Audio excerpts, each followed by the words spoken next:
नमस्कार, आप देख रहे हैं भारत एक्सप्रेस यूपी और मैं हूं आपके साथ आनंद विजय सिंह। संघ प्रमुख मोहन भागवत का लखनऊ दौरा इस बार अलग तरह की सुर्खियां बटोर रहा है। अपने 4 दिन के लखनऊ प्रवास में मोहन भागवत ने एक नहीं, 2 नहीं बल्कि 3 बार मुसलमान को लेकर अपनी राय रखी। मुसलमानों को साथ लेकर चलने, इन्हें पराया न समझने और संघ के साथ संबंध बेहतर करने की बात कही तो लोगों का चौंकना लाजमी था। सूत्रों के मुताबिक लखनऊ में संघ प्रमुख मोहन भागवत के सामने मुसलमानों को लेकर 3 बार बातें सामने आईं और तीनों बार संघ प्रमुख ने जो बातें कहीं वो भविष्य के लिए संघ और मुसलमानों के संबंध की आधारशिला बन सकता है। दरअसल इसके 2 पहलू हैं, एक सामाजिक और दूसरा सियासी। लेकिन पहले यह देखिए कि मोहन भागवत ने संघ और मुसलमानों के बीच रिश्ते को लेकर सबसे अहम बात क्या कही है। संघ प्रमुख मोहन भागवत ने सबसे अहम बात कही कि मुस्लिम भी हमारे हैं, संघ के लिए कोई पराया नहीं। मोहन भागवत का यह कहना कि जो हमारा विरोध करते हैं वे भी हमारे हैं, विरोध से हमारा नुकसान न हो, संघ को बस इसकी चिंता करनी चाहिए। संघ प्रमुख की बातों से एक बात तो साफ है कि आरएसएस मुसलमानों को लेकर अपने एक खास एजेंडे पर काम कर रहा है और रुख में बदलाव के संकेत भी इसी एजेंडे की ओर इशारा कर रहे हैं और वो एजेंडा है उदार और कट्टर मुसलमानों के बीच फर्क करना।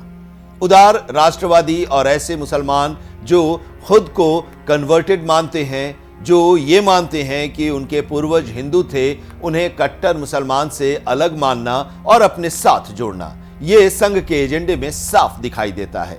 मोहन भागवत कोई पहली बार मुसलमानों को लेकर संदेश नहीं दे रहे, बल्कि वो कई बार इस बात को दोहरा चुके हैं कि भारत के मुसलमान बाहर से आए हमलावरों के वंशज नहीं, बल्कि यहीं पर अपना मत और मजहब बदलकर मुसलमान बने हैं, जिनके पूर्वज हिंदू ही थे और उनका डीएनए भी उतना ही उदार है जितना हिंदुओं का। यह बात तब और साफ समझ में आती है जब आरएसएस के स्वयंसेवकों की एक छोटी टोली के साथ संवाद के दौरान एक स्वयंसेवक ने मोहन भागवत से लव जिहाद और धर्मांतरण पर विचार पूछा तो मोहन भागवत ने कहा कि जिन इलाकों में धर्मांतरण या लव जिहाद बढ़ा है, अगर वहां स्वयंसेवक अपनी शाखाएं लेकर जाएं तो यह समस्या खत्म हो जाएगी।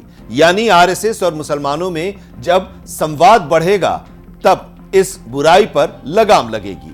आरएसएस को लगता है कि मुसलमानों को जोड़ने की अब जरूरत आ गई है ताकि संघ के हिंदुत्व की व्यापक छतरी के नीचे वो मुसलमान भी आए जो भारत को अपनी माता और जो खुद को हिंदू पूर्वजों का वंशज मानते हैं।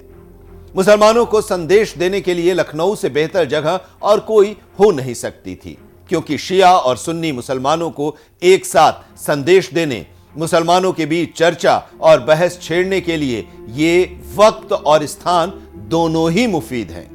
सियासी जानकार मोहन भागवत के मुसलमानों को साथ जोड़ने के बयान को 2024 के चुनाव से भी जोड़कर देख रहे हैं। उनके मुताबिक संघ नहीं चाहता कि मुसलमानों की नाराजगी इस स्तर पर चली जाए कि देश का एक बड़ा वोट बैंक पूरे तरीके से खिलाफ हो जाए और बीजेपी को रोकने में वो अपनी ताकत लगा दें। साथ ही बीजेपी के खिलाफ नफरत और मोहब्बत को लेकर बन रहे नैरेटिव की धार को भी कुंद किया जा सके। बहरहाल संघ प्रमुख के बयान की मुस्लिम धर्मगुरुओं और संस्थाओं ने तारीफ की है और जल्द ही संघ और मुस्लिम संवाद की कवायद भी दिखाई दे सकती है। तो इस वीडियो में फिलहाल इतना ही, लेकिन उत्तर प्रदेश की तमाम खबरों के लिए आप जुड़े रहिए भारत एक्सप्रेस यूपी के साथ। नमस्कार।